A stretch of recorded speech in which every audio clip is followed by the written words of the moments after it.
প্রিয় দর্শক সবাইকে শুভেচ্ছা। যে যেখান থেকে দেখছেন আশা করি আমাদের সঙ্গেই থাকবেন। দ্য অরোরা টাইমস আয়োজিত আজকের talk show road March two democracy.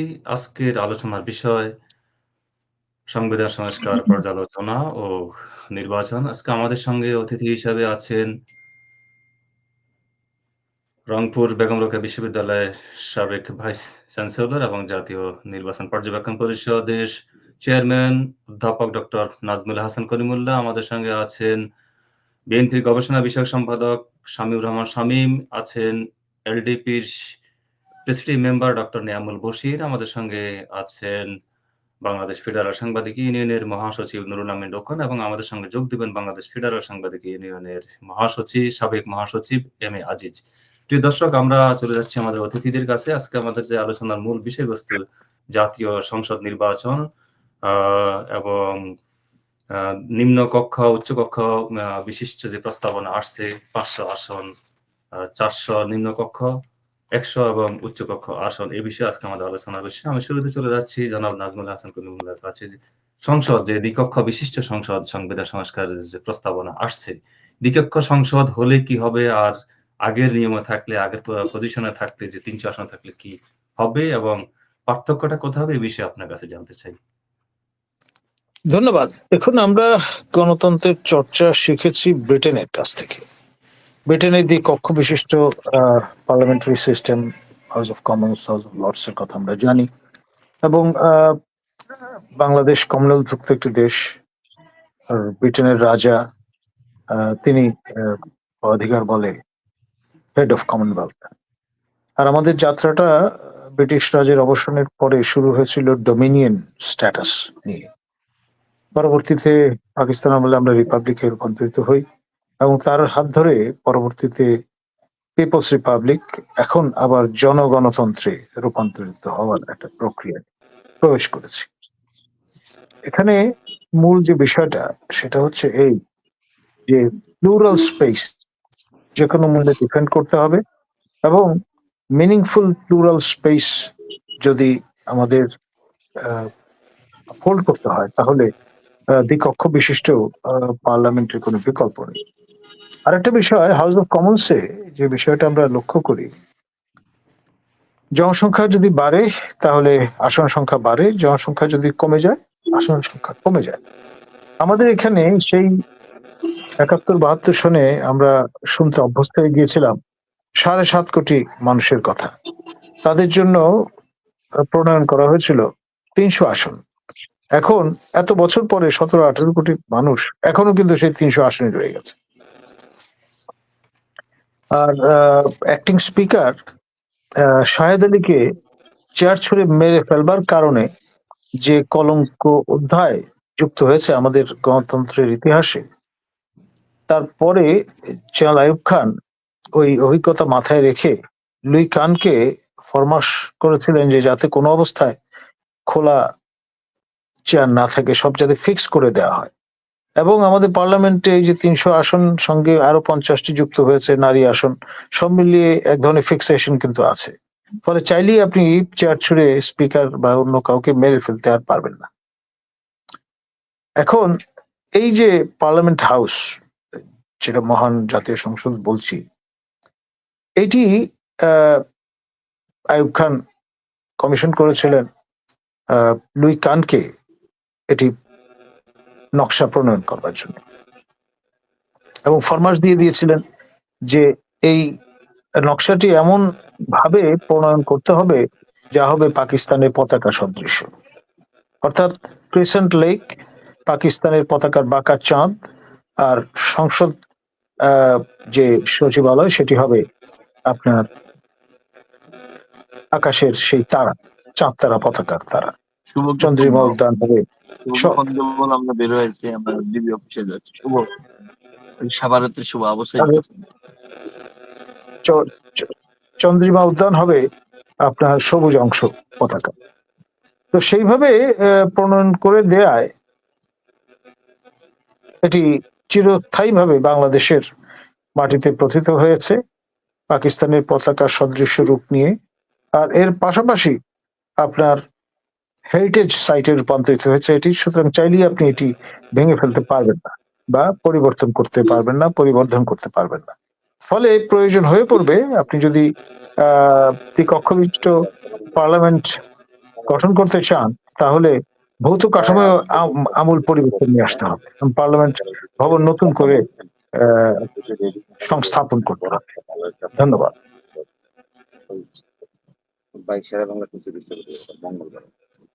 এখন যাচ্ছি বিএনপি গবেষণা বিষয়ক সম্পাদক জনাব শামীমুর রহমান শামীমের কাছে। এই যে ভৌত অবকাঠামো পরিবর্তন, দ্বিকক্ষ সংসদ বিশিষ্ট যদি সংসদ হয়, সেক্ষেত্রে কি আদৌ কোনো প্রয়োজনীয়তা আছে কিনা সংসদের অবকাঠামো পরিবর্তনের, এবং 500 আসনে যদি ভাগ করা হয়ে থাকে এই সংসদ উচ্চ কক্ষ বিশিষ্ট এবং নিম্ন কক্ষ বিশিষ্ট, সেক্ষেত্রে কি ধরনের বাধার সম্মুখীন আসতে পারে আর কি ধরনের সমস্যা থেকে আমরা উত্তরণ পেতে পারি?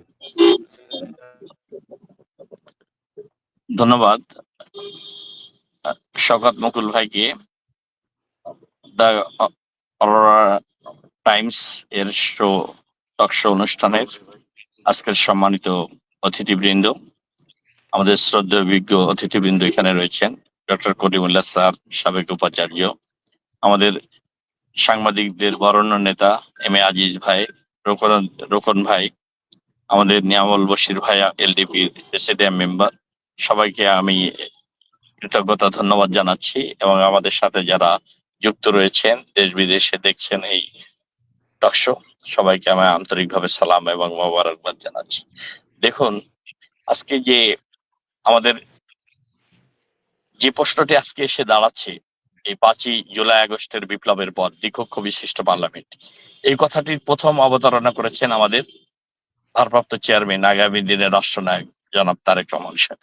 আজ থেকে প্রায় 1.5 বছর আগে তিনি 31 দফা কল্যাণমূলক রাষ্ট্র গঠনের জন্য ওয়েলফেয়ার স্টেট থিওরিকে সামনে রেখে তিনি 31 দফা সমস্ত রাজনৈতিক দল, ফ্যাসিবাদের বিরুদ্ধে আন্দোলন সংগ্রামে বিরোধী যে রাজনৈতিক দলগুলো ছিল, সবার মতামতের ভিত্তিতে তিনি 31 দফা রাষ্ট্র মেরামতের কর্মসূচি জাতির সামনে চ্যালেঞ্জ আকারে ছুড়ে দিয়েছে।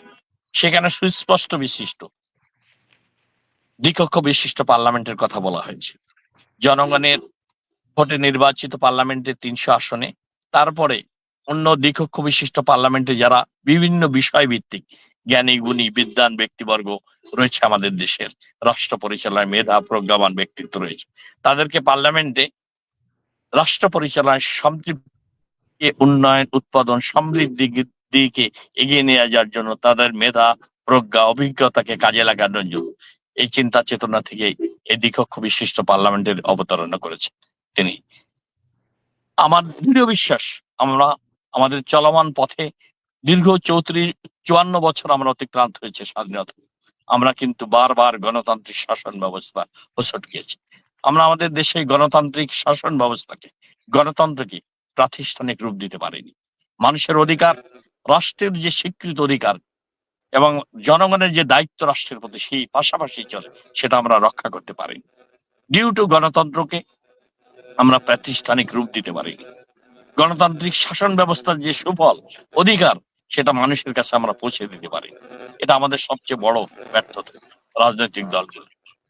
আজকে যদি আমরা গণতন্ত্রকে প্রাতিষ্ঠানিক রূপ দিতে পারতাম এবং আজকে যদি আমরা দ্বিকক্ষ বিশিষ্ট পার্লামেন্ট করতে পারতাম, আমার দৃঢ় বিশ্বাস রাষ্ট্র পরিচালনায় আমরা অনেক সমৃদ্ধি সফলতার স্বাক্ষর রাখতে পারতাম।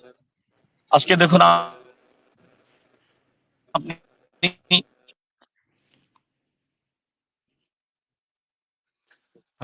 ধন্যবাদ শামীম ভাই। আমরা একটু দিতে গেলে নেটওয়ার্কের সম্ভবত আমাদের দেখা দিচ্ছে। শামীম ভাই, আপনার নেটওয়ার্কে একটু প্রবলেম দেখা দিচ্ছে। আমি আপনার কাছে কিছুক্ষণের মধ্যে ফিরে আসছি। আমি যাচ্ছি এখন LDP presidium member doctor Neyamul বশিরের কাছে। শামীম ভাই, নেটওয়ার্কের প্রবলেম মনে হয়, যার কারণে দুঃখিত।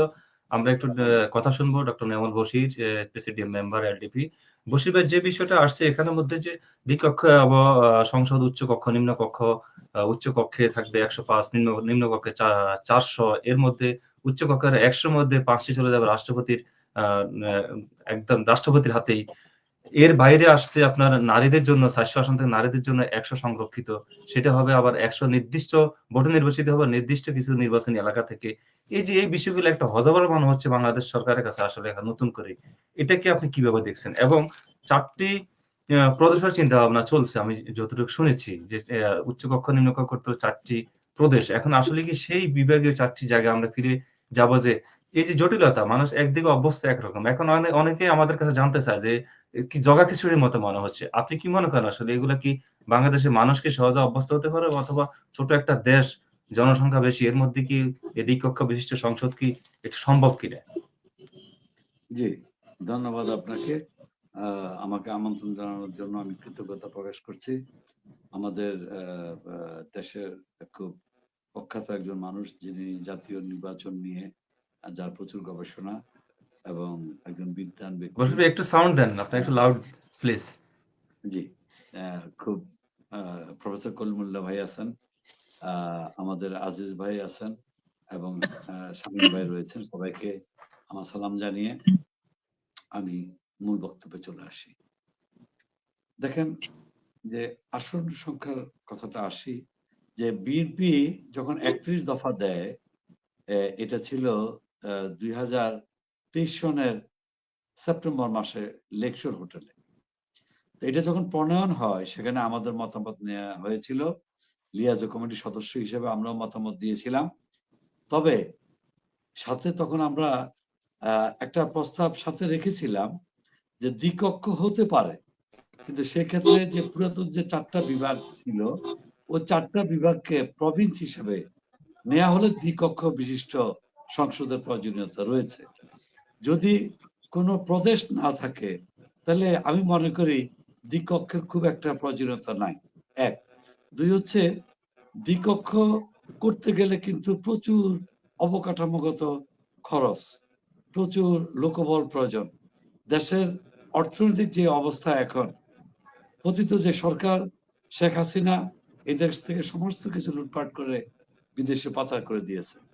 এদেশের অর্থনীতি অবস্থা খুবই খারাপ, মানুষের ক্রয় ক্ষমতা একেবারেই তলানিতে এসে পৌঁছে গেছে, মানুষ শান্তিতে ঘুমাতে পারে না, আইন শৃঙ্খলার অবস্থা খারাপ, দেশে গণতন্ত্র নাই আজকে 15-16 বছর ধরে, নির্বাচন নাই 15-16 বছর ধরে, এই যে সুশাসন নাই, নির্বাচন নাই, গণতন্ত্র নাই, রিজার্ভ নাই, টাকা পয়সা নাই, আর্থিক সচ্ছলতা নাই, এরকম একটা পরিবেশের মধ্যে সংবিধান সংস্কার কমিশন যে সুপারিশ করেছে, সেগুলোর মধ্যে অনেকগুলোতে আমি একমত হলেও আমি মনে করি যে ইমিডিয়েটলি একটা নির্বাচনের রোডম্যাপ ঘোষণা করা দরকার এবং পরবর্তী নির্বাচিত সরকার এই জিনিসগুলো প্রচুর গবেষণার মধ্য দিয়ে, সংসদে আলোচনার মধ্য দিয়ে, গণভোটের মধ্য দিয়ে, পাবলিক হিয়ারিং এর মধ্য দিয়ে, দেশের বিদ্বান ব্যক্তি যারা, পেশাজীবী মানুষ,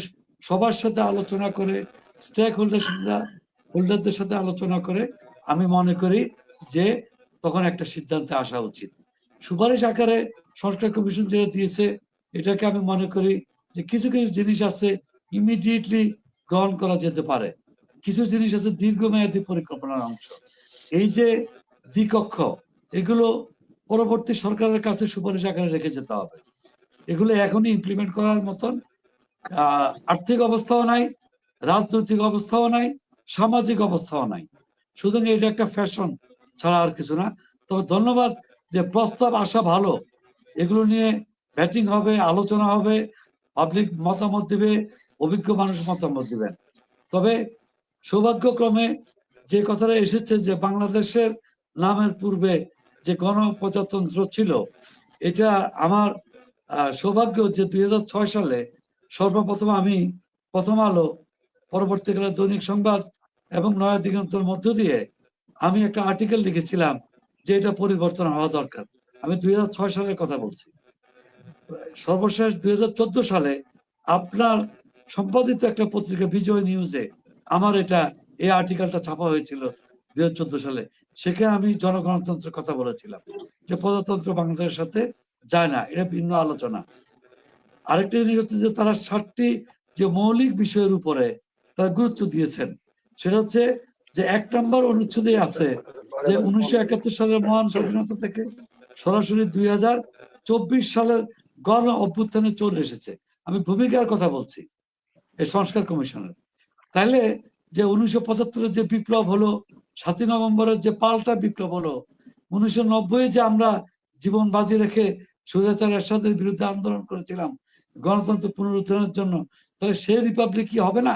সেই কথাগুলো কি সংবিধানে ঘোষণাপত্রের মধ্যে আসা উচিত না?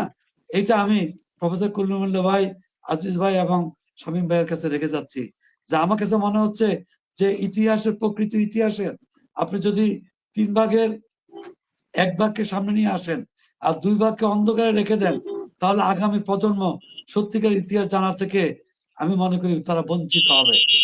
যদি ইতিহাসের কথা আসবে, তাহলে সেটা কার পক্ষে যাবে কার বিপক্ষে যাবে এটা আমার কাছে বিবেচ্য বিষয় না। যা কিছু ইতিহাস ঘটে গেছে বাংলাদেশের জীবনে এই 53-54 বছরে, আমি মনে করি প্রকৃত ইতিহাস সামনে নিয়ে আসতে হবে। 1975 সাল কিভাবে সংগঠিত হয়েছিল সেটা পক্ষে বিপক্ষে ভিন্ন মত থাকতে পারে, কিন্তু সেটা আমি মনে করি সেটা নিয়ে প্রচুর আলোচনা হওয়া উচিত হবে। সুতরাং এটা ধরেই 1971 সাল থেকে 2024 সালে যদি চলে আসেন, তাহলে 75 সাল, 15ই আগস্ট এবং 7ই নভেম্বর এবং 1990 সালে এরশাদের বিরুদ্ধে আমরা যে গণ অভ্যুত্থান করেছিলাম, একটি সফল গণ অভ্যুত্থান এবং সর্বপ্রথম গণতন্ত্রকে একটা আমরা সমুন্নত করতে পেরেছিলাম। সুতরাং এই বিষয়গুলোকে একেবারেই সংস্কার কমিশন কেন গুরুত্ব না দিয়ে 71 থেকে 24-এ চলে আসলো, এটা আমার কাছে বোধগম্য না। তবে তারা যে ধর্মনিরপেক্ষ থেকে বাদ দিয়ে বহুতত্ত্ববাদকে সামনে নিয়ে এসেছে, এটাকে আমি অভিনন্দন জানাই। কারণ বহুতত্ত্ববাদটাই অ্যাকচুয়ালি অ্যাপ্রোপ্রিয়েট ওয়ার্ড। বহুতত্ত্ববাদটা কি? এটা হচ্ছে যে বিভিন্ন ধর্ম থাকবে, জাতি থাকবে, গোষ্ঠী থাকবে, বর্ণ থাকবে, বিভিন্ন মতাবলম্বী মানুষ থাকবে, আস্তিক থাকবে, নাস্তিক থাকবে, সকলের কথা বলার চর্চার অধিকারকে সংবিধান স্বীকার করে নেওয়া। আমি মনে করি সেটাই একটা কল্যাণমূলক রাষ্ট্রের লক্ষ্য হওয়া উচিত, সেটাই একটা সভ্য দেশের নিয়ম থাকা উচিত। সুতরাং এটাকে আমি অভিনন্দন জানাচ্ছি। তারপরে যে ভাই আমরা জিনিসটা আমরা ফিরে আসছি আপনার কাছে।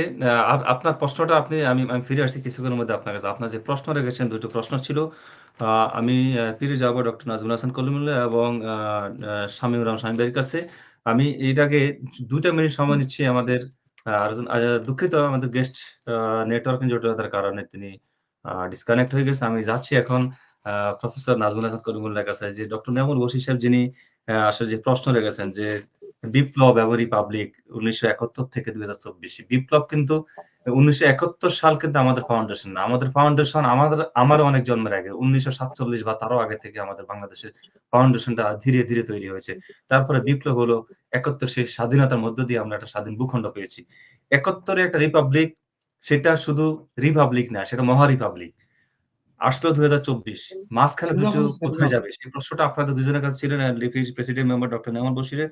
আমরা আপনাদের মাধ্যমে দর্শকরা জানতে চাচ্ছি 1991 দেখুন, এবং এর অঙ্কুরোদ্গম কিন্তু 1905-এ বঙ্গভঙ্গ, পার্টিশন অফ বেঙ্গল, তার মধ্য দিয়ে, এবং 1906-এ ঢাকায় এই বঙ্গভঙ্গ যাতে অটুট থাকে সেই বিষয়টি মাথায় রেখে আমাদের বাঙালি মুসলমানরা ইনিশিয়েটিভ নিয়ে তৈরি করেছিলেন অল ইন্ডিয়া মুসলিম লীগ। এবং পরবর্তীতে আপনার এই পার্টিশন অফ বেঙ্গলটা অ্যানাল্ড হয়ে যায় এবং তার মধ্য দিয়ে কলকাতা থেকে রাজধানী স্থানান্তরিত হয়ে চলে যায় দিল্লিতে, সেই 1911-12 সনের ঘটনা। তারপর আমরা দেখলাম ব্রিটিশ রাজের অবসান 1947-এর 14ই আগস্ট, এবং জন্ম নিল ডোমিনিয়ন অফ পাকিস্তান। অর্থাৎ এই ডোমিনিয়নে গভর্নর জেনারেল হলেন মোহাম্মদ আলী জিন্না, আর অর্থাৎ সরকার প্রধান, আর রাষ্ট্রপ্রধান হলেন ব্রিটেনের রাজা বা রানী। অর্থাৎ এই যে অ্যারেঞ্জমেন্টটা সেটা কন্টিনিউ করলো টিল 50s, আপনার যখন পাকিস্তান রিপাবলিকে রূপান্তরিত হলো সেই সময় পর্যন্ত। এবং এই যে Republic of Islamic Republic of Pakistan, এটি ইস্টার্ন উইং হিসেবে আপনার বর্তমান বাংলাদেশ ব্রিটিশ রাজের দুটি প্রদেশের খণ্ডিত অংশ নিয়ে গঠিত হয়েছিল। বেঙ্গল প্রেসিডেন্সির ইস্ট বেঙ্গল আর আসাম প্রভিন্সের সিলেট অঞ্চল। সিলেট অঞ্চল মূলত প্লেবিসাইটের মধ্য দিয়ে দিদেন ইস্ট পাকিস্তানে যোগ দেয়। এই ইতিহাসগুলো অবশ্যই কগনিজেন্সে নিতে হবে, তা না হলে আমাদের যে ইন্ট্রিকেসি, আমাদের যে বৈচিত্র্য, সেগুলো সম্পর্কে আমাদের পরিষ্কার ধারণা পাবো না। স্যার সিরিল র্যাডক্লিফ, তাকে দায়িত্ব দেওয়া হয়েছিল একটা বাউন্ডারি তৈরি করবার। তিনি তার মতো করে কাটা কম্পাস ধরে আপনার এই বর্তমান যে ম্যাপ সেটি ড্র করেছিলেন, যেটা নিয়ে এখন পর্যন্ত ভারতের পররাষ্ট্রমন্ত্রী শ্রী জয়শঙ্কর মহোদয়ের আপত্তি আছে।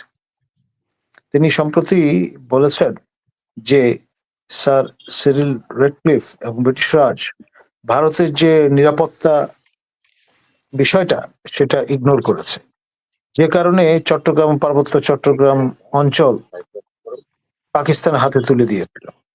তার ফলে সেভেন সিস্টারের যে ভালনারেবিলিটি সেটা তৈরি হয়েছে। এই মনোবেদনার কথা কিন্তু সম্প্রতি তিনি গত বছর তুলে ধরেছেন, এবং সেই কারণেই তার কথা সূত্র ধরে পরবর্তীতে আপনার এই ফেনি নেক, অর্থাৎ আমাদের সবচেয়ে ভালনারেবল পয়েন্ট, সে বিষয়টা তারা ফোরফ্রন্টে নিয়ে এসছেন। আমরা যেমন এক ধরনের আত্মশ্লাঘায় ভুগি যে শিলিগুড়ি করিডোর, যেটা ভারতের চিকেন নেক আমাদের জন্য স্ট্র্যাটেজিক্যালি ভেরি ইম্পর্টেন্ট, তার উল্টোটা এই ফেনি নেক ভারতের জন্য খুবই গুরুত্বপূর্ণ এবং আমাদের সবচেয়ে ভালো পয়েন্ট। তো এই বিষয়গুলোর সঙ্গে আপনি যদি এই 35 দিনের যে বিপ্লব, আমার প্রিয় ছাত্র আবু সাইদ বুকের তাজা রক্ত ঢেলে, আমার আরেক ছাত্র মুগ্ধ, আমি দুজনকে আমি ছাত্র বলছি এই কারণে যে এই দুই প্রতিষ্ঠানে আমি কাজ করেছি, প্রো ভাইস চ্যান্সেলর এবং ভাইস চ্যান্সেলর হিসেবে। আমি যখন চতুর্থ ভাইস চ্যান্সেলর তখনই আপনার আবু সাইদ ভর্তি হয়েছিল ইংরেজি বিভাগে আমার এই সময়।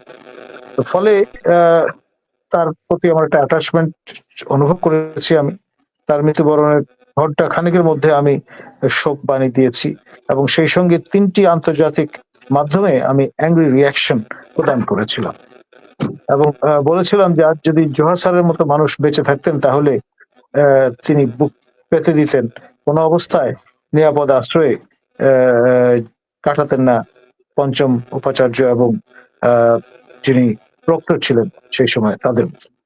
তো যাই হোক, ইতিহাসের অংশ এখন আমাদের আসলে বাটন চেপে হঠাৎ করে ইতিহাস শুরু করার কোনো সুযোগ নেই। আপনার সঙ্গে এই যে বিষয়টা যে 75 এবং 90, এই দুটোকে কি রিপাবলিক হিসাবে স্বীকৃতি দেওয়া উচিত কিনা, অথবা প্রস্তাবনা আসা না আসাটা কি অনুচিত হয়েছে কিনা? অবশ্যই আপনার পুরো বিষয়গুলো একটা পার্সপেক্টিভে ফেলে আপনার আমাদেরকে দেখতে হবে। টালত মোর ঘর নাহি বড় বেশি, হারিত ভাত নাহি নীতি আবেশি, সেই চর্যার ইতিহাস আপনি বাদ দেবেন কি করে? আমার ইতিহাস ঐতিহ্যের অংশ। রাতারাতি তো আমি আপনার রিসেট বাটন টিপে হঠাৎ করে নতুন টুপি মাথায় দিতে পারবো না, এটা সঙ্গত নয়, সমীচীন নয়।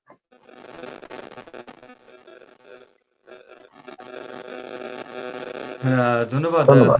ডক্টর নাজমুল হাসান কলিমুল্লাহ। আমরা ফিরে আসছি আপনার কাছে কিছুক্ষণের মধ্যেই। আমি চলে যাচ্ছি আমাদের আরেকজন সম্মানিত অতিথি জনাব নুরুল আমিন রোকন, সাবেক মহাসচিব বাংলাদেশ ফেডারেল সাংবাদিক ইউনিয়ন। রোকন ভাই, আপনি নেটওয়ার্কিং এর প্রবলেমের কারণে অনেক গুরুত্বপূর্ণ আলোচনা শুনতে পারেন নাই। বাংলাদেশের বর্তমান পরিস্থিতি, রাজনৈতিক পরিস্থিতি, নিম্নকক্ষ উচ্চ কক্ষ নিয়ে যে আলোচনাটা, পর্যালোচনা, আজকে আমাদের অনুষ্ঠানটা হলো পর্যালোচনা ছিল, এবং কিভাবে নির্বাচন হওয়া উচিত সেই বিষয়টা নিয়ে আপনার কাছে যাচ্ছি। আপনি নিশ্চয়ই অবগত আছেন যে 4টি প্রদেশ নিয়ে একটা চিন্তাভাবনা চলছে, উচ্চকক্ষ, নিম্নকক্ষ। এই বিষয়টা নিয়ে আপনার মতামত জানতে চাই। যদি উচ্চকক্ষ নিম্নকক্ষ করা হয়ে থাকে, সেক্ষেত্রে 4টি প্রদেশের প্রয়োজনীয়তা আছে কি নাই, এই বিষয়ে যদি সংক্ষেপে আপনার কাছে একেবারে 2 মিনিটের মধ্যে যদি আমরা জানতে পারি, প্লিজ।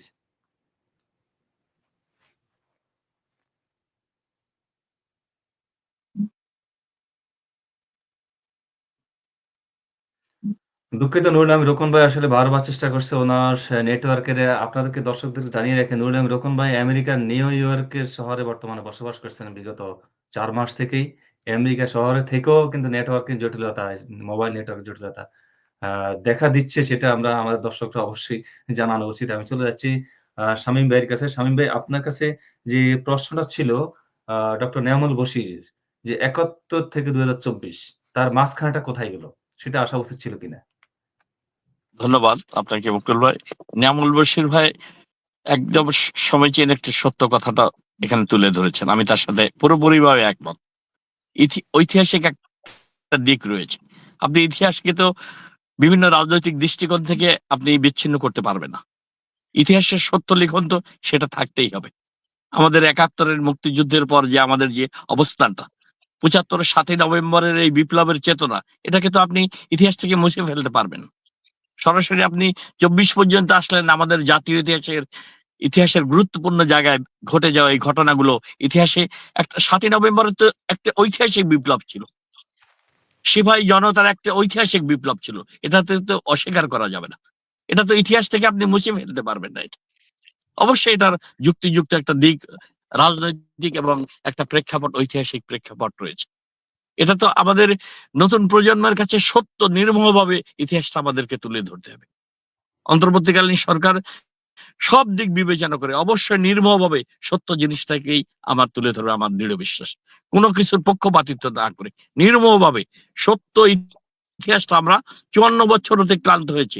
আমাদের মুক্তিযুদ্ধ, আমাদের ৭ই নভেম্বর, সবকিছুরই আমরা বিভ্রান্তর মধ্যে রয়েছি। আমাদের একটি সত্য নির্মম ইতিহাস থাকা উচিত এই নতুন প্রজন্মের জন্য। আমাদের মুক্তিযুদ্ধের ইতিহাস, ৭ই নভেম্বরের বিপ্লবের ইতিহাস, চেতনার ইতিহাস, স্বৈরাচার বিরোধী আন্দোলন সংগ্রামের ইতিহাস, এটাও তো একটা সামরিক স্বৈরাচারের বিরুদ্ধে অভ্যুত্থান করে নিয়ামুল বশির ভাই বলেছেন জীবন দিয়ে ছাত্ররা স্বৈরাচারের পতন ঘটিয়েছে। বাংলাদেশের গণতান্ত্রিক শাসন ব্যবস্থায় এরশাদকে হটিয়ে ছাত্র সমাজ আন্দোলন করে একটা গণতন্ত্র পুনরুদ্ধার করেছে। এই ইতিহাসকে আপনি বাদ দিবেন কিভাবে রাজনৈতিক প্রেক্ষাপটে? কখনো এটা বাদ দিতে পারবেন না। যেমন হয়েছে আপনার ১৮-১৭ বছর শেখ হাসিনার বিরুদ্ধে আন্দোলন সংগ্রামে, ১৭ বছরে সমস্ত রাজনৈতিক দলগুলো আন্দোলন সংগ্রাম করেছে, কিন্তু চূড়ান্ত বিজয় আনতে পারেনি। কিন্তু একটা একটা ক্ষেত্র তারা তৈরি করেছে এই ফ্যাসিবাদী সরকারের বিরুদ্ধে। সর্বশেষে এই আমাদের ছাত্ররা, তরুণ কোমলমতি ছাত্ররা কোটার জন্য আন্দোলন করতে গেছে। এই আন্দোলন সরকার পতনের আন্দোলনে রূপ দেবে কেউ চিন্তাও করতে পারে। তাদের জীবন দানের মধ্য দিয়ে ১,৫০০-২,০০০ ছাত্র তারা জীবন দিয়েছে, জীবন উৎসর্গ করেছে তাদের তরুণ জীবন। এবং প্রায় ৩২ থেকে ৩৪,০০০ ছাত্ররা পঙ্গু হয়ে গেছে সারা জীবনের মতো। প্রায় ১০০-র মতো শিশু হত্যা হয়েছে এই আন্দোলনে, সংগ্রামে, বৈষম্য বিরোধী আন্দোলনে। এই ১৭ বছরের আন্দোলন, বৈষম্য বিরোধী আন্দোলন একাকার হয়ে ফ্যাসিবাদের পতন হয়েছে। এই ইতিহাসটা আপনি বাদ দিতে পারবেন না। যেমন ঠিক ৭ই নভেম্বর ইতিহাস, ৯০ স্বৈরাচার বিরোধী আন্দোলন, ৭১ মুক্তিযুদ্ধের নির্মম ইতিহাস জাতির সামনে, আমাদের প্রয়োজনে নতুন প্রজন্মের সামনে আমাদের তুলে ধরতে হবে। এটি হলো অন্তর্বর্তীকালীন সরকার আমাদের দাবি। সব বিষয় তো অন্তর্বর্তীকালীন সরকার এই স্বল্প সময়ে আপনাকে জাতির সামনে তুলে ধরতে পারবে না। সংস্কার একটা চলমান প্রক্রিয়া। এই সরকারের সামনে সবচেয়ে বড় চ্যালেঞ্জ হলো সব দলের অংশগ্রহণে একটি ক্রেডিবল এবং অংশগ্রহণ স্বচ্ছ নির্বাচন করা, যে নির্বাচন যদি একটি গণতান্ত্রিক শাসন ব্যবস্থায় বাংলাদেশকে ফিরিয়ে নিয়ে যাবে। গণতান্ত্রিক অধিকার, ভোটের অধিকার এবং নির্বাচিত সরকার, পার্লামেন্টেই এই সমস্ত সংস্কারকে অনুমোদন দিয়ে একটি কার্যকর রাষ্ট্র ব্যবস্থা গড়ে তুলবে কল্যাণমূলক। তা নাহলে নির্বাচিত জনগণের প্রতিনিধি ছাড়া আপনি কখনো এই সংস্কারগুলো আইনে রূপ দিতে পারবেন না, অনুমোদন দিতে পারবেন না। সবচেয়ে বড় চ্যালেঞ্জ এই সরকারের, বহুবিধ চ্যালেঞ্জ এই অন্তর্বর্তীকালীন সরকারের সামনে এসে দাঁড়িয়েছে। ডক্টর মোহাম্মদ ইউনূস, নোবেল লরিড, আন্তর্জাতিক খ্যাতিসম্পন্ন ব্যক্তি, সমস্ত রাজনৈতিক দল, সমস্ত শ্রেণী পেশার মানুষ অন্তর্বর্তীকালীন সরকারকে প্রথম থেকে সমর্থন দিয়ে আসছে। ফ্যাসিবাদ বিরোধী গণতান্ত্রিক সমস্ত শক্তি, রাজনৈতিক দল ঐক্যবদ্ধ হয়ে আজকে কিন্তু একটা জাতীয় ঐক্য গড়ে তুলেছে। এই ঐক্য যদি আজকে কোনো কারণে ক্ষতিগ্রস্ত হয়, তবে গণতান্ত্রিক শাসন ব্যবস্থা উত্তরণে আমাদের ক্ষতিগ্রস্ত হবে বাংলাদেশ। ফ্যাসিবাদ আবার মাথা জেগে দিয়ে উঠবে। এই সরকারের সবচেয়ে বড় চ্যালেঞ্জ হলো একটি গণতান্ত্রিক শাসন ব্যবস্থায় উত্তরণ ঘটনা। এই সরকার জাতীয় ইতিহাসে চিরস্মরণীয় হয়ে থাকবে যদি তারা নির্মমভাবে তাদের উপর অর্পিত দায়িত্ব, মানুষের ভোটের অধিকার ফিরিয়ে দিয়ে একটি গণতান্ত্রিক শাসন ব্যবস্থায় পার্লামেন্ট নির্বাচনের মাধ্যমে যৌক্তিক সময় গুরুত্বপূর্ণ বিষয় যেগুলো সংস্কার না করলে সুষ্ঠু নির্বাচন হবে না। নির্বাচন কমিশনের সংস্কার, আমাদের সিভিল প্রশাসনের সংস্কার, আমাদের বিচার বিভাগের, আমাদের পুলিশ বিভাগের, অন্যান্য গুরুত্বপূর্ণ সেক্টর গুলোতে দ্রুততম সময়ের মধ্যে সংস্কার করে আপনি দেখুন না, 91-এ শাহাবুদ্দিন সাহেব আসছে অল্প সময়ের মধ্যে, আপনারা 3 মাসের মধ্যে নির্বাচিত সরকারের কাছে একটি উপহার দিয়ে তারা গণতন্ত্র শুভ সূচনা করেছে। প্রত্যেকটি তত্ত্বাবধায়ক সরকার, তিনটি তত্ত্বাবধায়ক সরকার কিন্তু 1996 সালে, 2001 সালে আর সুষ্ঠু নির্বাচনের মাধ্যমে কিন্তু ক্ষমতা হস্তান্তরিত হয়েছে। এই সরকার কেন পারবে না? অবশ্যই পারবে। আজকে যদি অল্প তো সময়ের মধ্যে সংস্কার করে জনগণের ভোটের অধিকার ফিরিয়ে দিয়ে জনগণের প্রতিনিধিত্বশীল যারা নির্বাচিত হবে তারাই রাষ্ট্র পরিচালনা করবে, তারাই দেশ পরিচালনা। এটাই হলো আমাদের সংবিধান স্বীকৃত। এর সামনে কোনো বিকল্প পথ খোলা নেই। নির্বাচনকে সামনে রেখে একটি নির্বাচনী রডম্যাপ এই সরকারকে ঘোষণা করতে হবে।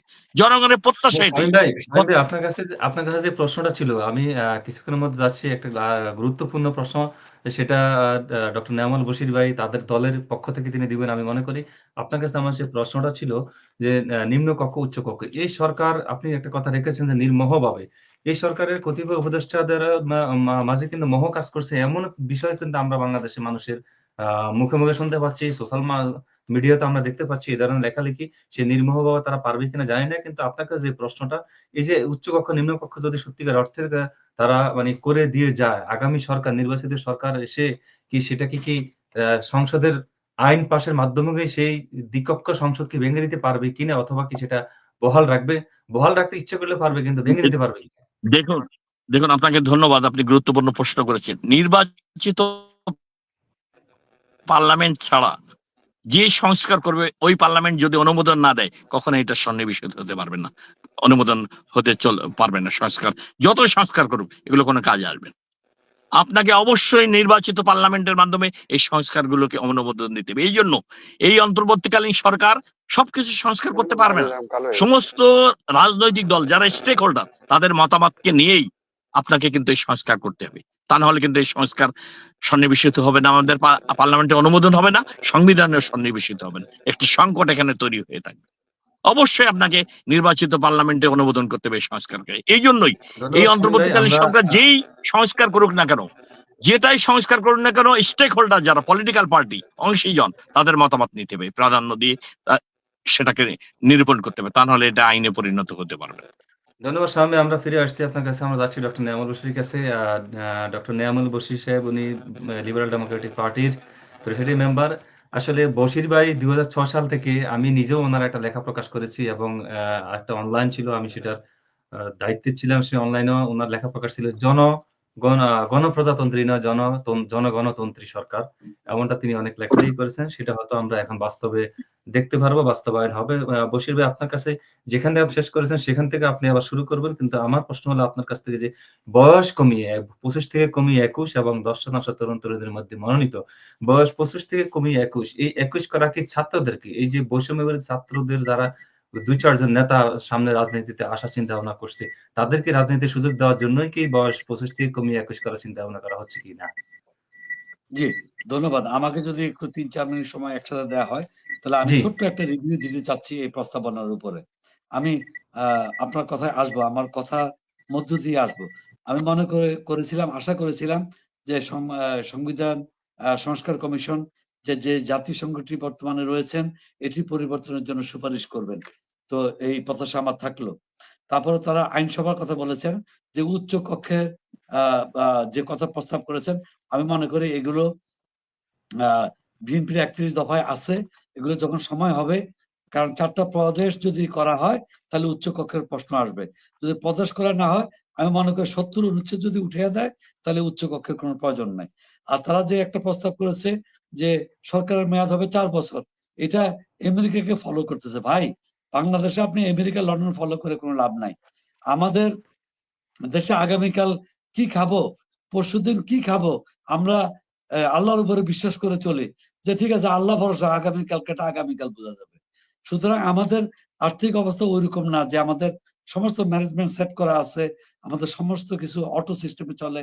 এটা একটা ওয়েলফেয়ার স্টেট, এখানে গভর্নমেন্ট যা হবে আসবে, কিন্তু স্টেট মেশিনারি গুলো একইভাবে কাজ করবে। এটা সেরকম কোনো বাংলাদেশের অর্থনৈতিক অবস্থা ওরকম না। সুতরাং 5 বছর ঠিক থাকতে হবে কেন? প্রথম বছর আমাদের পরিকল্পনা বুঝতে বুঝতে চলে যায়। শেষ বছর নির্বাচন, পরবর্তী নির্বাচনের আবহাওয়া শুরু হয়ে যায়। অ্যাকচুয়ালি কাজ করে সরকার 3 বছর। সুতরাং এটা কমানোর কোনো সুযোগ আছে বলে আমি মনে করি না, ব্যক্তিগতভাবে এটা আমার কথা। 300 আসন 300 আসনই থাকবে। এটাকে পরিবর্তন করা এই তত্ত্বাবধায়ক এই অন্তর্বর্তীকালীন সরকারের পক্ষে সম্ভব না। এই সমস্ত করে কালক্ষেপণ করে অযথা গণতন্ত্র বিকাশের যেই দায়িত্ব নিয়েছেন, এটাকে জনগণের কাছে বিতর্কিত হবেন না। আমি মনে করি মান সম্মান থাকা অবস্থায়, সমর্থন থাকা অবস্থায় সুন্দরভাবে নির্বাচনের রোডম্যাপ ঘোষণা করেন। এমনকি আমি মনে করি যে 50 জন সংরক্ষিত আসন এটাও বাদ দিয়ে দেওয়া উচিত। কারণ মেয়েরা এখন পড়াশোনা বলেন, চাকরি বলেন, সব ক্ষেত্রে ছেলেদের চেয়েও এগিয়ে আছে। এখন আর সংরক্ষিত আসন কোটা টোটা এগুলোর কোনো প্রয়োজন নাই। এগুলো খামাখা করে, এগুলো করে কি যে 50 জন মহিলা নির্বাচিত হয় এমপিদের দ্বারা, তারপর তাদেরকে একটা এলাকা দেওয়া হয়, ওই এলাকায় গিয়ে তারা লোকাল ইলেক্টেড এমপির সাথে তাদের মধ্যে একটা ক্ল্যাশ তৈরি হয়। খামাখা, এগুলো অপ্রয়োজনীয়। আচ্ছা, এবার একটু আসি যে এমপিদের বয়স যে 21 বছরের কোনো প্রশ্নই আসে না। বাংলাদেশের 21 বছরের ছেলেরা এখনো বাবার কাছ থেকে 20 টাকা 50 টাকা ভাড়া নিয়ে তারপর যায়। অর্থাৎ যদি উনি আমেরিকা থেকে মনে করে থাকে যে অথবা কোটা সংস্কার আন্দোলনের 10-12 জনকে পুনর্বাসনের লক্ষ্যে যদি উনি মুখ দেখে এই সংস্কার প্রস্তাব দিয়ে থাকে, তো এটা অত্যন্ত দুঃখের। 25 বছরই সর্বনিম্ন বয়স হওয়া উচিত। আর আরেকটা জিনিস দেখেন যে এমপিদের যোগ্যতা নিয়ে একটা প্রত্যাশা আমাদের ছিল যে এমপিদের যোগ্যতা অন্তত এই 2025 সালে এসে যোগ্যতা নিয়ে কোনো কথা নাই। আমি মনে করি অ্যাটলিস্ট গ্রাজুয়েট হতে হবে। তারপরে সবচেয়ে আরেকটি বড় কথা হচ্ছে যে যে রাষ্ট্রীয় যেই নীতিগুলোর 4টা জায়গায় 5টা করা হয়েছে, এটা খুবই চমৎকার। এটা নিয়ে কোনো আমার দ্বিমত নাই। দলীয় এবং স্বতন্ত্র, দলীয় না দিয়ে স্বতন্ত্র রাষ্ট্রপতি নির্বাচনের কথা তারা সুপারিশ করেছে। আরে ভাই, দলের লোক আজকে রিজাইন দিলে কালকে সে স্বতন্ত্র, এই উল্লেখ করার কিছু নাই। স্বতন্ত্র কয়টা ব্যক্তির বাংলাদেশে এই আপনার 64টা জেলায় কত কত 100 কোটি টাকা হলে একটা সাধারণ একটা ভদ্রলোকের পক্ষে ইলেকশন করা সম্ভব? রাষ্ট্রপতি ইলেকশন উনি কি জানেন? এই সংস্কার কমিশন কি বুঝেন যে ইলেকশন কি জিনিস?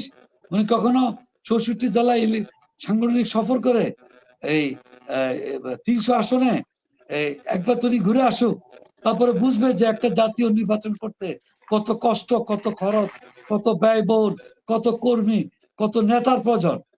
তো যদি দলের কথা উঠিয়ে দেওয়া হয়, তাহলে স্বতন্ত্র প্রার্থী টাকা পাবে কোথায়? একটা স্বতন্ত্র পদে সারা বাংলাদেশে নির্বাচন করবে, টাকা দিবে কে?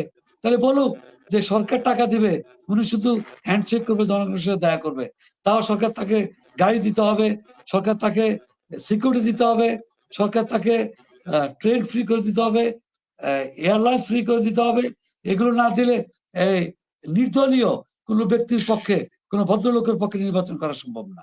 আমি আরেকটু দ্রুত আসি যে নির্বাহী বিভাগ সম্পর্কে যে প্রস্তাবনা দেওয়া হয়েছে, এটা ভালো আছে, সুন্দর আছে।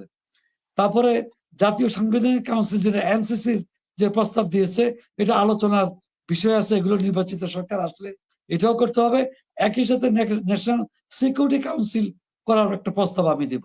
কারণ প্রত্যেকটা দেশে জরুরি অবস্থায় যদি দেশে কোনো রাজনৈতিক অস্থিরতা থাকে, বিদেশি কোনো পরাশক্তি আমাদের উপরে হামলা করে, তাহলে ওই মুহূর্তে আমাদের মিলিটারি স্ট্র্যাটেজি কি হবে, সেটার উপরে একটা ন্যাশনাল সিকিউরিটি কাউন্সিল থাকা জরুরি। এগুলো পরবর্তী সরকার করবে, এই সরকারের কাজ এগুলো না। তারপরে আর যে কথাটা বলা হচ্ছে যে যে প্রধানমন্ত্রী 2 বারের বেশি হতে পারবে না, এটা ঠিক আছে। আর অন্তর্বর্তী সরকারের কথা বলা হয়েছে যে অন্তর্বর্তী সরকার হবে। আমি মনে করি অন্তর্বর্তী সরকারের জায়গায় তত্ত্বাবধায়ক সরকার সন্নিবেশিত করা দরকার। আর সুপ্রিম কোর্টের বিষয়ে যে কথাটা বলেছে, এটার সাথে আমি একমত। কিন্তু হাইকোর্টের বিষয়ে দুঃখজনক ব্যাপার হচ্ছে যে কলিমুল্লাহ ভাই, আপনি তো এগুলো নিয়ে অনেক কাজ করছেন, যে হাইকোর্ট, শামীম ভাইয়ের উদ্দেশ্যে বলতে চাই, হাইকোর্ট নিয়ে একটা কথাও নাই। যে আমাদের যে 8টা বিভাগ আছে, 8টা হাইকোর্টের বেঞ্চ নিয়ে যাওয়া দরকার, এই কথা বলতে এই সাহসটুকু নাই কেন? কাদের ভয়ে এগুলি বলে না? যে গ্রামের গরিব মানুষ ঢাকায় এসে একটা মামলা করতে 15 দিনে 1 মাস লাগে। তারপরে জজ সাহেবদের সময় নাই, আসলেই তারা বলে যে কজ লিস্টে উঠলে পরে আবার দেখা যাবে। উকিল সাহেবরা তো কথাই বলে না, উকিল সাহেবদের সাথে কথা বলে তার অ্যাপয়েন্টমেন্ট পাইতে 5 দিন সময় লাগে। এই দেশে এটা একটা গরিব দেশ, এটা কোনো মধ্যবিত্ত টধ্যবিত্ত এগুলো কিচ্ছু নাই। এখন এই দেশের 80% মানুষ দারিদ্র্য সীমার নিচে চলে গেছে শেখ হাসিনার কারণে। সুতরাং পরিস্থিতি বিবেচনা করে কথা বলতে হবে। এই যে 8টা বিভাগ হয়েছে, 8টা বিভাগে হাইকোর্ট বেঞ্চ ইমিডিয়েটলি করা উচিত। এটা জরুরি ভাবে এখনই অন্তর্বর্তীকালীন সরকার করুক। কাজের কাজ তো কিছুই করে না, শুধু প্ল্যানিং করে, এই প্ল্যানিং ওই প্ল্যানিং, এই কমিশন ওই কমিশন, কাজের বেলায় ঘোরার টিম, কোনো কাজ করে না। 6 মাসের মধ্যে কি কাজ করছে? দৃশ্যমান একটা কাজ দেখাক তা আমরা এই কাজ করছি। আমি হলে তো প্রথম 1 মাসের মধ্যে 8টা বেঞ্চ দিয়ে দিতাম।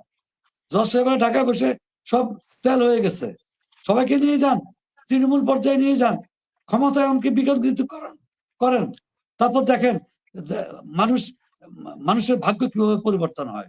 তারপরে 5 বছর পর পর সংসদ ভেঙে দিবে। সংসদ ভেঙে যাবে কেন?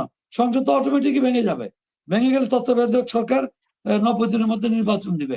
এই তত্ত্বাবধায়ক সরকার কিভাবে গঠিত হবে সেটার ব্যাপারে সকলের সাথে বসেন। এটা জাস্ট 5 দিন 7 দিনের বিষয়। এই শামীম ভাইয়ের সাথে আমি একমত। রাজনৈতিক দলগুলো অংশীজনদেরকে সাথে নিয়ে যদি উনি ন্যাশনাল কনসাসনেস তৈরি করতে না পারেন, উনি যত নোবেলই পেয়ে থাকেন না কেন, যা কিছু অর্জন করছেন, বাংলাদেশ খুব ক্রিটিক্যাল জায়গা। আমি আবার বিনয়ের সাথে বলতে চাই, খুব ক্রিটিক্যাল জায়গা। এটা আমেরিকা না, এটা আমেরিকা না। আমাদের পার্শ্ববর্তী দেশগুলো আমাদের চেয়ে অনেক শক্তিশালী, তাদের জনসংখ্যা বেশি, তাদের আর্মস অ্যামিউনিশন বেশি। আমাদেরকে খুব সাবধানে পদক্ষেপ গ্রহণ করতে হবে যেন আমাদের স্বাধীনতা সমুন্নত থাকে, অক্ষুণ্ণ থাকে। আমরা যেন অন্য দেশের সেবা দাস হয়ে কাজ না করি, যেটা শেখ হাসিনা করেছিল। সেই কারণে আমার কথা হচ্ছে যে সমস্ত রাজনৈতিক দল যারা আমরা নতুন যারা নিবন্ধন পেয়েছে, সে হচ্ছে গুরুত্বপূর্ণ হচ্ছে যারা যুগপৎ আন্দোলনে ছিলাম। আওয়ামী লীগ বলেন, আওয়ামী লীগ এবং তার সাথে যে 14টা দল ছিল তাদেরকে বাদ দিয়ে, জাতীয় পার্টিকে বাদ দিয়ে বাকি দলগুলোর সাথে, নিবন্ধিত দলগুলির সাথে ইমিডিয়েটলি সিরিজ মিটিং করেন। আমি তো কয়েকটা মিটিং এ এই ওনার যে যমুনা ভবন সেখানে গিয়েছি, সেখানে জাস্ট হিয়ারিং এর মতো আমরা কথা বলতেছি, উনি শুনছেন, শোনার পরে বললো যে ঠিক আছে, থ্যাংক ইউ ভেরি মাচ। এইভাবে তো নেগোসিয়েশন হবে না। আপনাকে অর্থাৎ বড় অর্থাৎ এইভাবে আপনার গণশুনানি যেটা হয়, আমি শুনবো তারপর আমি রায় দেবো, এটা কোনোভাবে হয় না বশির ভাই। আমরা আপনার লাইভ শো ফিরে আসবো, হবে, আমি লাইভ যাচ্ছি। শো, বাংলাদেশের সমস্ত ক্যামেরা আসবে, আমরা কে কি বলি প্রত্যেকটা প্রসিডিংস রেকর্ড আকারে যাবে। প্রথমে হিয়ারিং নিবে, তারপরে দল ছোট করে দিবে, তারপর আবার ছোট করবে, তারপরে 30টা 40টা দলের 60 জনকে নিয়ে বসবে, বসে টানা 1 দিন লাগুক 3 দিন লাগুক একটা সিদ্ধান্ত নিয়ে এমওইউ করে লিখিতভাবে বের হয়ে ইলেকশন দিয়ে দিবে। শেষ, এই সরকারের কাজ শেষ, কোনো কাজ ধন্যবাদ নাই। বশির ভাই। আমরা ফিরে আসছি আপনার কাছে। আমি যাচ্ছি আপনার কথার থেকে, আমি দুটো প্রশ্ন ছিল আমার। প্রফেসর ডক্টর নাজমুল হাসান কলিমুল্লাহ স্যারের কাছে একটা প্রশ্ন, শামীম ভাইয়ের কাছে আমি আসছি দ্বিতীয় প্রশ্ন নিয়ে। আপনার প্রশ্ন থেকে এসেছে হাইকোর্ট বিকেন্দ্রীকরণ, অর্থাৎ ডিসেন্ট্রালাইজেশন, যেটা বিভিন্ন বিভাগ ওয়ারি, এটা একটা প্রস্তাব আমি দেখেছি যে তার আগে এমন একটা কথা উঠেছিল, এবং ব্রিগেডিয়ার সাখাওয়াত সাহেব একটা লেখা লিখেছিলেন প্রথম আলোতে। তো সেখানে তিনি লিখে প্রদেশ এবং হাইকোর্টের বিকেন্দ্রীকরণ নিয়ে এগুলো কথা বলেছিলেন। এটা অবশ্যই বাস্তবায়ন করা সম্ভব, এবং এই সরকারের অধীনে এটা সবাই জানে, আমরাও জানি, চেষ্টা করলে সব সম্ভব। আমি আপনার কাছে যাচ্ছি, সংসদ ভেঙে যাবে কেন? এই যে সংস্কার প্রস্তাবনা, এই কথাগুলো কেন আসে? সংসদ ভেঙে দিতে হবে। সংসদ কি ভেঙে দিতে হবে নাকি অটোমেটিক ভেঙে যাবে? আর আরেকটা বিষয় হচ্ছে ধর্ম বাদ দিয়ে, মানে আমার যে ধর্মের যে বহুত্ববাদ যে বিষয়টা, এই বিষয়টা নিয়ে যদি আপনি একটু বিশ্লেষণ করেন। দুটো বিষয়, দুটো প্রশ্ন আপনার কাছে। ধন্যবাদ। প্রথমত, যে বিষয়টি আমরা আগেও আলোচনা করছিলাম, বাংলাদেশ হুট করে আজকে বর্তমান অবয়ব ধারণ করেনি। আপনার ব্রিটিশ রাজের অবসান এবং ডোমিনিয়ন অফ পাকিস্তানের ইস্টার্ন উইং, অর্থাৎ মাশরিকে পাকিস্তানের পরিচয় এই অঞ্চলের পৃথকীকরণ এবং উদ্ভব।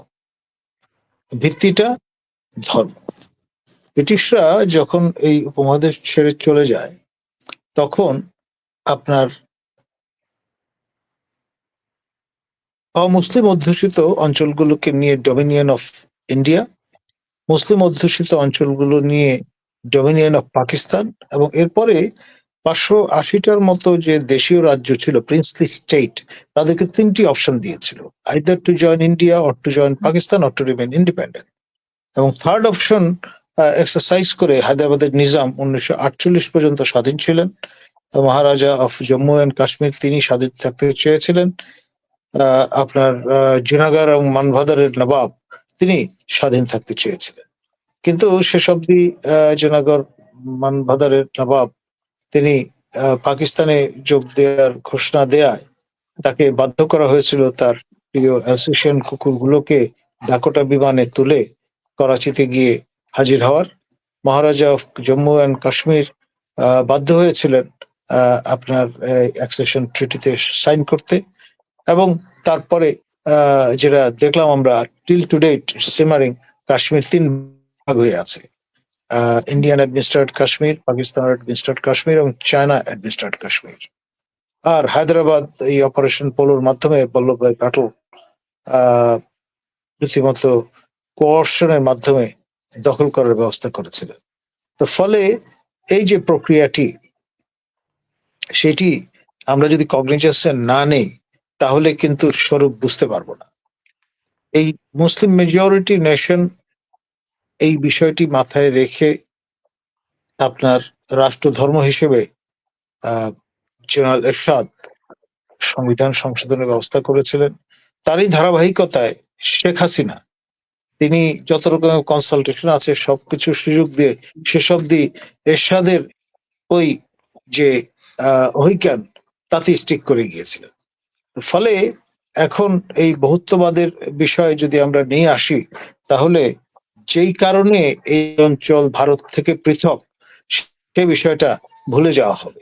তার ফলে যেই ফ্লাড গেট আমরা ওপেন করে দেব একটা পর্যায়ে, তখন আপনার ভিন্ন অস্তিত্ব নিয়ে বিশ্ব মানচিত্রে মাথা উঁচু করে দাঁড়াবার যেই অপরচুনিটি, সেটা অনেকাংশে কম্প্রোমাইজড হয়ে যেতে পারে।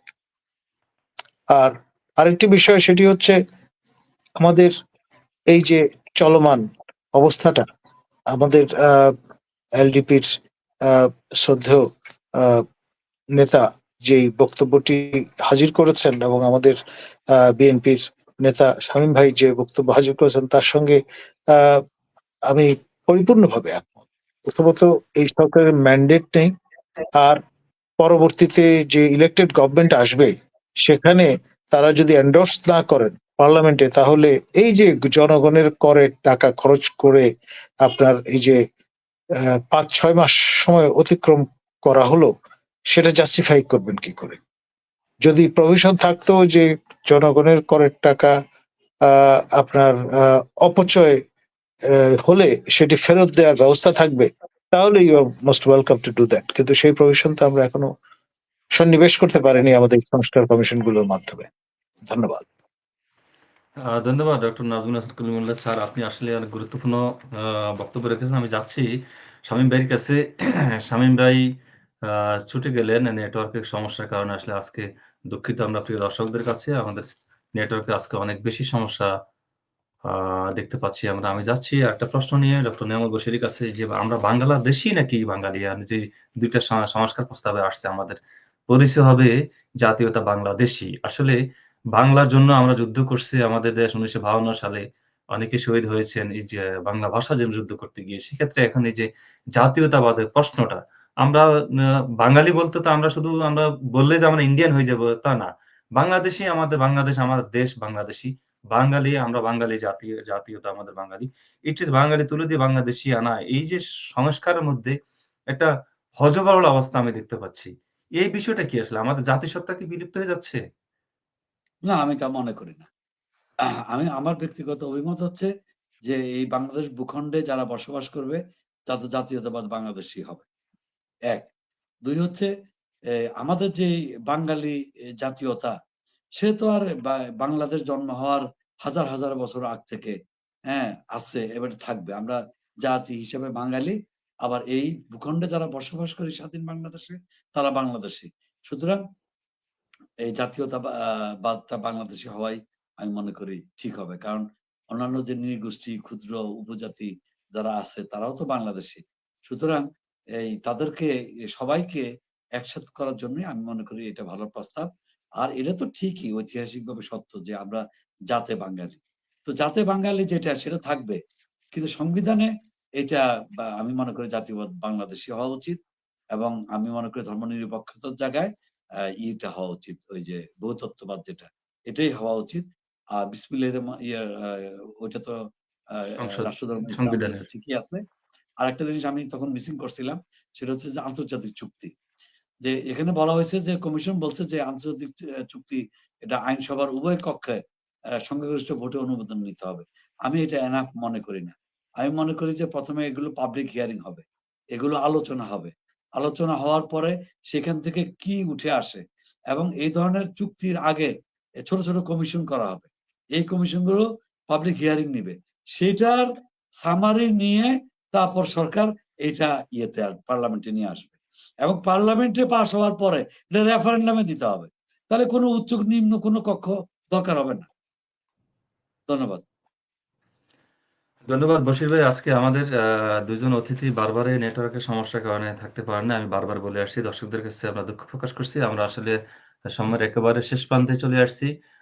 প্রিয় দর্শক, আজকে আমাদের সঙ্গে অতিথি ছিলেন, যোগ দিয়েছেন প্রফেসর ডক্টর নাজমুল হাসান কলিমুল্লাহ। তিনি বেগম রোকেয়া ইউনিভার্সিটির ভাইস চ্যান্সেলর ছিলেন এবং জাতীয় নির্বাচন পর্যবেক্ষণ পরিষদের চেয়ারম্যান। আমাদের সঙ্গে আছেন রাজনৈতিক বিশ্লেষক, তিনি আসলে রাজনীতিতে ছাত্র জীবন থেকে রাজনীতি করে আসছেন, রাজনীতি বিশ্লেষক, লিবারেল ডেমোক্রেটিক পার্টির presidium member doctor Neyamul Bashir.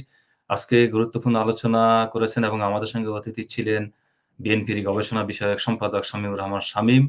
আরেকজন ছিলেন বাংলাদেশ ফেডারেল সাংবাদিক ইউনিয়নের মহাসচিব নুরুল আমিন রোকন। নেটওয়ার্কের আসলে খুব বেশি সমস্যার কারণে বক্তব্য রাখতে পারে নাই। তো আজকে আমাদের সঙ্গে যোগ দেওয়ার জন্য আপনাদেরকে ধন্যবাদ। প্রিয় দর্শক, আপনারা সঙ্গে থাকুন। আগামী পর্বে অনুষ্ঠিত হবে আগামী শনিবার এবং রোববার। দেখার আমন্ত্রণ রইল। আসসালামু আলাইকুম।